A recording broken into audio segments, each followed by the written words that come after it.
여러분 한 주간 주 안에서 평안히 지내셨습니까? 하나님을 예배하는 우리 동네 가족들과 가정에 주님께 주시는 그런 평안함과 또 기쁨과 소망이 가득하기를 주의 이름으로 축복합니다. 사순절 네 번째 주일입니다. 깊어진 사순절 속에서 주님의 십자가 앞에 한 걸음 더 가까이 함으로 사순절의 은혜를 누리시기를 축복합니다. 여러분 우리가 이따 음식점에서 보게 되는 광경이고 또 그리고 여러분들이 그 일의 주인공이 될 때가 있는데 그 일이 무엇인지 아시죠? 식사를 하고 난 뒤에 서로가 음식값을 계산하겠다고 실랑이를 벌이는 모습입니다. 외국 사람들의 눈에는 낯설은 모습이라고 하지만 어떻게 보면 우리가 가지고 있는 아름다운 그 배려와 그 미덕이다라고 생각이 되기도 합니다. 자, 그런데 세대는 많은 변화를 가져왔습니다. 동료들끼리 식사를 하고 각자 계산하는 것은 이제 흔히 볼 수 있는 이와 같은 모습들입니다. 누군가를 대접하는 일이 아니라고 하면, 그리고 자주 식사하는 자리라고 하면 서로의 부담을 주지 않기 위해서 그것 또한 또 필요한 부분이다 라고 생각이 듭니다. 자, 그래서 여러분 음식을 제일 편하게 먹을 때가 언제예요? 여러분들이 낸 회비 모임에서 먹을 때, 그때가 마음 제일 편하지요. 세대의 그 많은 변화 속에서 어떻게 보면 오늘의 시대는 계산의 시대라 그렇게 말을 해도 맞을 것 같습니다. 절대로 자신이 손해보는 일에는 관여하지 않는 그 시대에 살고 있습니다. 자신의 이익을 추구하다 보니까 마음의 장벽이 더 두꺼워지고 높아지는 것을 우리가 느낍니다. 오늘 본문에서도 그런 것을 볼 수 있는데 오늘 본문과 제목은 지난주와 똑같습니다. 지난주에는 섬기며 합시다 1, 오늘은 섬기며 합시다 2 이렇게 해놨습니다. 본문과 제목이 지난주와 똑같아요. 오늘 본문에 보게 되면 예수님께서 예루살렘에 올라가실 때 야고보와 요한이 예수님께 주님의 좌편과 우편에 앉게 해달라 그렇게 요청했습니다. 오늘 본문 앞에 있는 32절 이하를 보게 되면 예수님께서 제자들을 따로 세워놓고 비장한 심정으로 예루살렘에 올라가서 내가 십자가에 죽게 될 것이다. 그러나 3일 만에 부활할 것이다 말씀하셨습니다. 그리고 지금 예루살렘을 향해 올라가는 길에서 야고보와 요한이 이와 같은 간구를 한 것입니다. 예수님이 십자가에서 죽을 것이라고 하는 말씀을 첫 번째 한 것이 아닙니다. 처음 하신 것이 아니고 이미 2번 하셨습니다. 그리고 오늘 여기 말씀하시는 것은 3번째입니다. 자, 그럼에도 제자들은 예수님의 말씀은 귀전이고 십자가에서 죽음을 말씀하신 예루살렘에 올라가시게 되면 왕이 되실 것이다 라고 기대가 가득했습니다. 그렇기 때문에 37절에 보게 되면 야고보와 요한이 주의 영광 중에서 우리를 하나는 주의 우편에 하나는 좌편에 앉게 해달라 그렇게 청탁을 하고 있습니다. 주님의 아픔과 고통을 아랑곳하지 않고 권력을 주겠다고 하는 마음을 가진 것입니다. 지금 말씀드린 것처럼 예수님은 3번째 죽음을 예고하시고 이제 십자가를 지시기 위해서 예루살렘으로 올라가시는 길입니다. 자, 그럼에도 3년이나 예수님과 함께 생활을 하고 교육을 받았던 이들이 어처구니 없는 그러한 청탁을 하고 있는 것입니다. 여러분, 3년이라고 하는 시간이 결코 짧은 시간이 아니잖아요.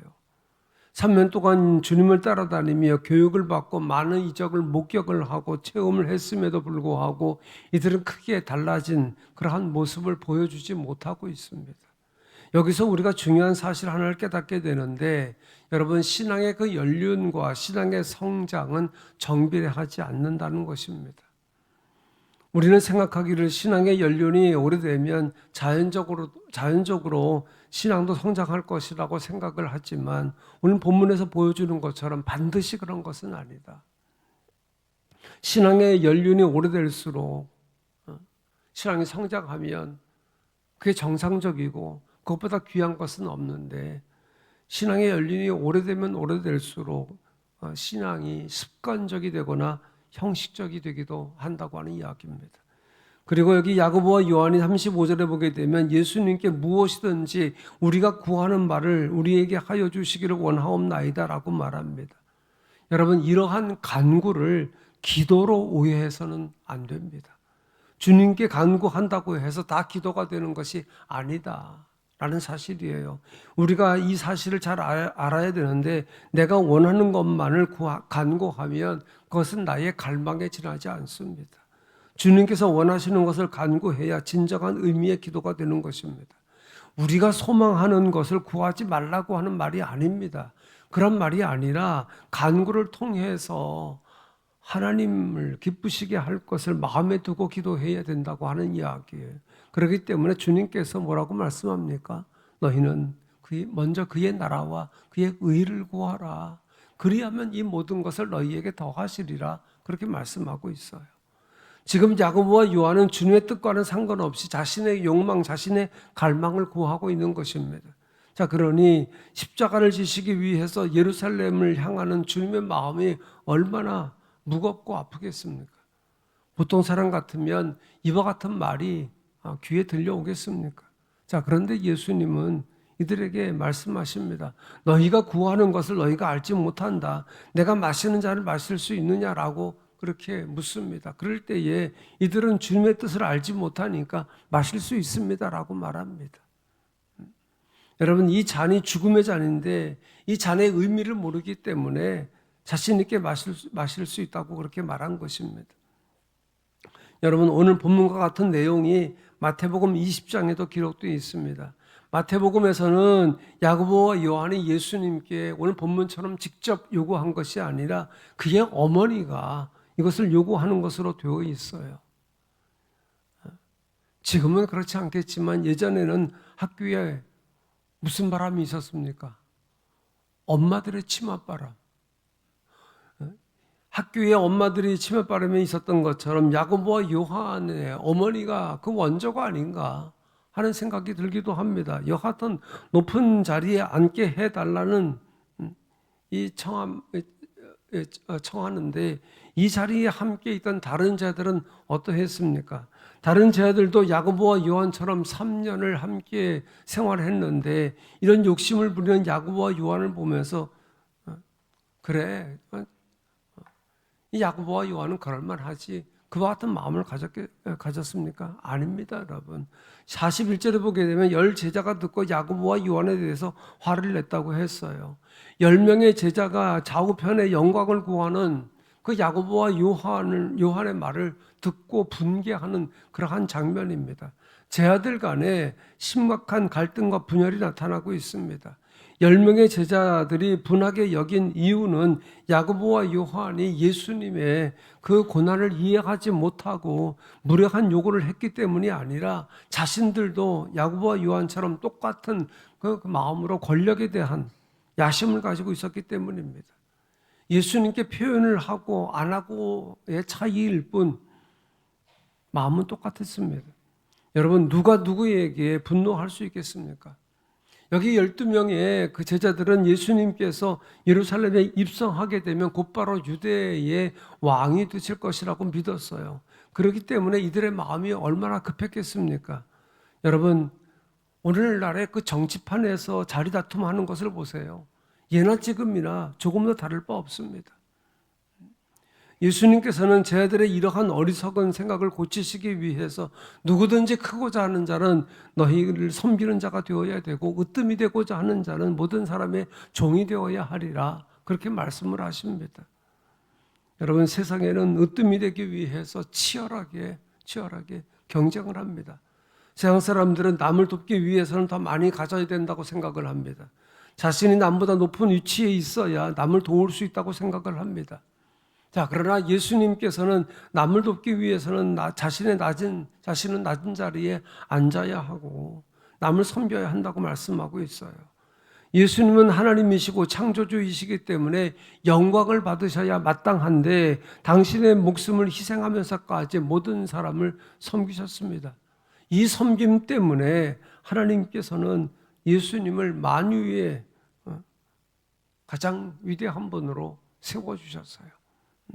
제자들은 예수님과 달리 무너진 다윗의 왕권을 회복시키고 이스라엘을 다시 세우는 지상의 왕국을 꿈꾸는 가운데 예수님이 왕으로 등극할 것이다 라고 착각을 한 것입니다. 자, 그러기에 예수님을 따르는 것은 자기를 포기하고 자기의 십자가를 지는 것인데, 이를 이해하지 못하고 자신들이 차지할 영광에만 심취되어 있었던 것입니다. 탈무드에 나오는 이야기인데, 자주 이사를 다니는 사람이 랍비를 찾아와서 이런 말을 합니다. 나는 환경이 좋은 곳으로 자주 이사를 하는데, 이사하는 곳마다 인간답지 못한 형편없는 그 사람들을 만나곤 하는데, 정말 이번에는 참 순박한 사람들이 모여 있는 곳으로 이사를 하고 싶습니까? 그와 같은 마을이 있으면 좀 소개 좀 해주십시오라고 랍비에게 요청을 했습니다. 랍비는 그 사람에게 말합니다. 글쎄, 당신에게 추천할 만한 그러한 마을이 없네 라고 말합니다. 그랬더니 이 사람이, 선생님, 제가 듣기에는 저 산 너머에 참 좋은 사람들만 모여 산다고 하는 소리를 들었는데 그것은 어떨까요? 라고 했더니 랍비가 이 사람에게 대답하기를, 여보게, 그 동네로 제발 이사 가지 말게. 그 동네는 지금 서로 사랑하고 또 베풀고 나누고 살지만, 어느 정도 시간이 지나면 서로 시기하고 의심하고 남을 헐뜯는 사악한 그러한 동네로 변하고 말 걸세. 그렇게 말합니다. 그랬더니 이 사람이 랍비에게 말합니다. 그 마을에 대해서 잘 아십니까? 물었습니다. 랍비가, 나 그거 모른다. 잘 모르는데, 하나 분명한 것은 그 마을에 대해 알지 못하지만, 자네가 만약에 그곳에 이사한다고 하면 얼마 지나지 않아서 형편없는 동네가 될 것이라고 하는 사실은 분명히 내가 알아. 그래서 얘기했답니다. 여러분, 무슨 뜻인지 아시죠? 탈무드에 나오는 이 예화는 현대를 살아가는 우리에게 많은 생각하게 하는 글입니다. 평온한 이웃이 나로 인해서 분쟁과 요소는 없는지, 내 생각만 옳고 내 주장만 최선책이라고 주장하는 그와 같은 스타일은 아닌지 나 자신을 돌아봐야 된다. 나의 고집스러운 말과 행동이 다른 사람의 마음을 아프게 하고 있지는 않은지 돌봐야 됩니다. 오늘 본문의 제자들이 바로 그러한 모습이 아니었습니까? 여러분, 한번 돌아보시기 바랍니다. 우리의 삶과 가정과 교회와 사회에서 내가 치러야 할 그 대가와 십자가는 지지 않고 이익과 영광만을 요구하는 야고보와 요한을 비롯한 제자들의 모습으로 우리가 살고 있지는 않습니까? 마땅히 최고의 칭찬과 대접과 박수는 내가 받아야 된다고 생각은 하지 않습니까? 섬기지는 않고 좌우편의 영광만 주장했던 야고보와 요한의 모습이 내 모습은 아닌지 깊어지는 이 사순절 속에서 주님 앞에 나 자신을 비춰보아야 될 줄로 믿습니다. 지난 주일에도 오늘 본문의 말씀을 전하면서 섬김은 배려라고 하는 표현을 한 바가 있습니다. 사실 배려는 다른 사람의 마음을 열게 하는 열쇠와도 같습니다. 관계 속에서 다른 사람의 마음을 움직이는 것이 매우 중요하지요. 그 마음을 움직이는 것이 바로 배려라고 하는 것이에요. 아무리 우수한 상품일지라도 그것을 팔기만 하는 기업이나 또 비즈니스맨에게는 미래가 없어요. 고객을 배려할 줄 아는 그러한 상술이 필요하다. 빈틈없는 AS와 불만에 대한 정중한 그러한 대응이 없이는 살아남을 수가 없는 것이죠. 마찬가지로 아무리 아름다운 교회라고 할지라도 서로 배려하는 마음이나 섬김이 없는 그러한 교회는 누가 머물고 싶어 하겠습니까? 여러분, 교회에 어느 공간에서든지, 그것이 뭐 주차장이든지 아니면 식당이든지 카페든지, 여러분, 다른 사람에게 행하는 작은 배려야말로 교회를 아름답게 단장하는 지름길인 줄로 믿습니다. 예전에 그 미국의 각 분야에서 최고 위치에 오른 사람들을 대상으로 해서 물었습니다. 당신이 최고의 위치에 오를 수 있었던 가장 큰 원동력이 무엇입니까? 그랬더니 80% 이상이 배경이나 재산이나 능력을 말하는 것이 아니라 친절과 배려, 섬김으로 꼽았습니다. 언젠가 그 테레사 수녀가 미국을 순회할 때 자살을 생각하고 있던 자매를 만나서 상담을 했답니다. 그 자매가 물었답니다. 수녀님, 저처럼 자살을 생각해 보신 적이 있습니까? 그러자 테레사 수녀가 대답하기를, 나는 당신처럼 사치스럽고 한가한 생각을 할 여유가 없습니다. 당신이 정 그런 미혹에서 벗어날 수 없다고 하면 인도에 와서 저를 한 달만 도와주세요 라고 말을 했대요. 여러분, 어떤 사람은 자신이 가진 상처 때문에 섬길 수 없다고 말합니다. 또 다른 사람은 삶이 너무나 힘들어서 다른 사람을 섬길 마음의 여유가 없다고 그렇게 말합니다. 그러나 여러분, 누군가를 섬기다 보면 상처를 잊어버리게 됩니다. 상처를 깊이 묵상하는 사람은 그 상처로부터 절대 자유로워질 수 없습니다. 오히려 그 상처를 생각할 여유 없을 정도로 열심히 섬기다 보면 자신도 모르는 사이에 상처로부터 자유함을 누리게 되는 줄로 믿습니다. 제가 예화를 사용을 안 하는데 오늘 몇 가지 이렇게 예화를 하네요. 어느 교회의 남자 집사님이 근심이 가득한 얼굴로 기도를 하면서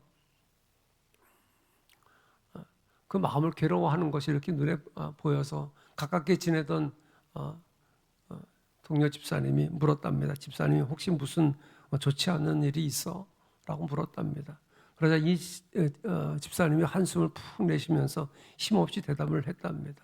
얼마 전에 아내와 심하게 다툰 뒤에 이제 한 달 동안 아무런 말도 하지 않기로 그렇게 약속을 하고 한 달 동안 대화를 하지 않았답니다.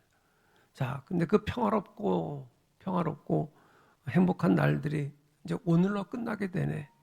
그저 그 앞날이 그러면서 말을 잊지 못했다라고 하는 그 말입니다. 대화를 하지 않고 있던 그 한 달이 행복한 시간이었다는 얘기예요. 그리고 이제는 그 행복한 시간이 끝났다는 것입니다. 여러분, 이와 같은 상황이라고 하면 여러분은 어떻겠습니까? 이분은 자신의 변화보다는 상대방의 그 변화를 원했던 것입니다.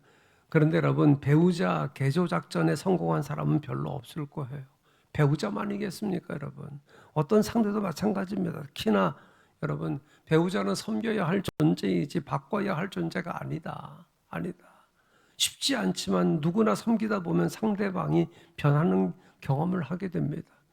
여러분, 교회에서도 마찬가지입니다. 교회 안에서도 다른 사람을 대할 때 다른 사람을 보면서 상대방을 보면서 개조 대상이라고 그렇게 생각하는 경우가 있어요. 저 사람 저러면 안 되는데, 바뀌어져야 되는데 라고 이런 말을 하는 것을 우리가 이따금씩 들을 때가 있습니다. 그런데 여러분, 바뀌어져야 하는 것은 맞지만 오히려 그런 말을 하는 사람이 공동체를 더 힘들게 하고 아프게 할 때가 있다. 상대방을 바꾸어야 한다는 생각으로 이런저런 노력을 하다 보니까 자꾸 지적도 하게 되는 것이고 책망하게 됩니다. 그래도 변하지 않으면 어떻게 합니까? 정죄하고 그냥 비난합니다. 여러분, 감동 있는 행복한 공동체를 만들려고 하면 서로를 개조의 대상이 아니라 섬김의 대상으로 보아야 할 줄로 믿습니다.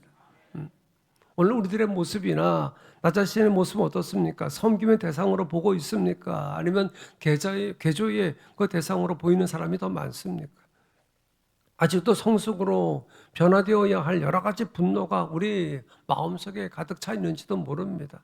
여기 10명의 제자가 야고보와 요한을 보면서 분노하지 않고 사랑하고 기도하고 섬김의 대상으로 보았다고 하면 제자 공동체가 얼마나 아름다웠겠습니까? 또 물론 여기 야고보와 요한도 다른 제자를 생각하면서 무엇보다도 주님의 뜻을 헤아렸다고 하면 얼마나 아름다웠겠습니까? 그렇게 하지 못했던 것은 주님을 3년이나 따라다니면서 말씀을 듣고 보고 했어도 여전히 성숙하지 못했기 때문입니다. 여기 44절에 너희 중에 누구든지 으뜸이 되고자 하는 자는 모든 사람의 종이 되어야 하리라. 높아지기를 원하고 으뜸이 되고자 하는 것은 인간의 본능이에요. 저와 여러분의 본능입니다. 그러나 누구든지 으뜸이 되고자 하는 자는 종이 되라고 말씀하고 있어요.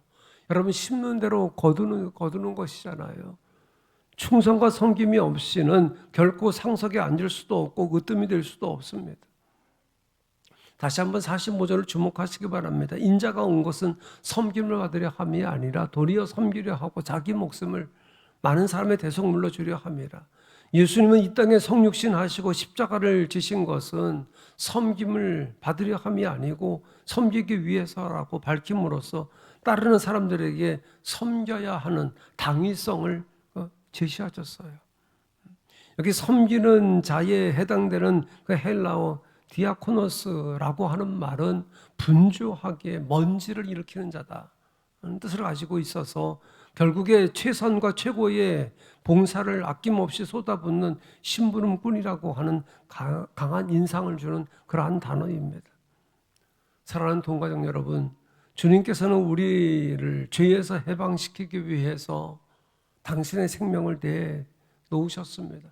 대속물로 주셨습니다. 주님의 섬김은 우리가 보통 말하는 섬김의 차원이 아니라 당신의 그 생명을 내놓는, 그 생명과 바꾸는 그러한 섬김이었습니다. 우리가 이 은혜로 구원받고 이 대속의 은혜로 천국 백성이 되고 지금 살아가고 있지 않습니까? 여러분, 동상이몽이라고 하는 말이 있지 않습니까? 한 침상에 함께 누워서도 생각이 다를 수 있음을 말하는 것인데, 주님께서는 온 인류에게 대속물로 주시기 위해서 예루살렘으로 발걸음을 재촉하시는데, 야고보와 요한은 큰 자리를 요구하고 큰 자리에 골몰을 했습니다. 다른 자들도 마찬가지였고요. 여러분, 오늘 하나님의 백성으로 살아가면서 이 같은 마음으로 신앙생활을 하고 있지는 않은지 다시 한번 돌아보는 그 사순절이 되어지기를 바랍니다. 그런 가운데 주님의 섬김을 본받아서 섬김의 삶으로 주님께 기쁨이 되고, 또 귀한 절기 이 사순절에 주님께 받은 그 섬김을 우리도 베풀고 또 나누며 살아가는 도원의 가족들이 되어지기를 주의 이름으로 축복합니다. 기도하십시다.